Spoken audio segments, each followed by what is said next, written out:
Direction le nord du Bénin, plus précisément à Parakou, suite au communiqué du ministre du Cadre de Vie et des Transports, rappelant aux promoteurs de salles de fête le respect de l'article 20 du décret numéro 2022-301 du 25 mai 2022, interdisant l'ouverture et l'exploitation professionnelle des salles de fête en bâche sur toute l'étendue du territoire national. Des mesures ont été prises pour une application stricte. C'est ce qu'a confirmé Sani Oroubibou, directeur départemental du cadre de vie et des transports de Bogou à Libori. Selon lui, les acteurs concernés ont été suffisamment sensibilisés et les récidivistes en cours de sanction s'ils ne se conforment pas à la réglementation. Il annonce par ailleurs la descente prochaine des équipes de contrôle sur le terrain. Il s'exprime au micro de Guérit TV Monde avec Anselmo Richa et David Yime.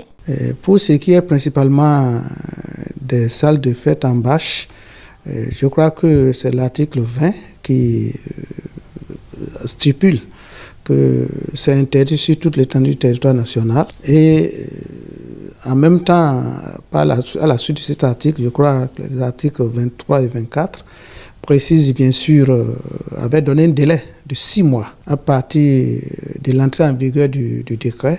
De 6 mois. Je crois que de 2022, à ce jour, vous êtes d'accord avec moi qu'il s'est passé plus de 6 mois.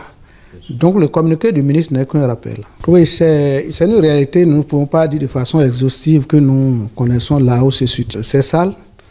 Je crois que plus d'une fois, nous avons même eu des plaintes et nous sommes adressés aux promoteurs. Et avec le communiqué du ministre, nous allons refaire un autre état des lieux pour voir si en temps ça a été démoli ou bien si ça existe. Si ça a été démoli ou bien si ça continue. Même, je crois qu'au cours de cette semaine, j'aurai les activités, tout au moins pour ce qui est de la ville de Parakou, de l'existence continue ou non de ces salles. Le décret a été pris en 2022. Et en 2023, nous avons inscrit cette activité au niveau de notre PTA. Et au cours de l'exécution du PTA, nous avons insisté sur le fait que des répressions pourraient survenir si des gens ne se conformaient pas à l'esprit de ce décret-là.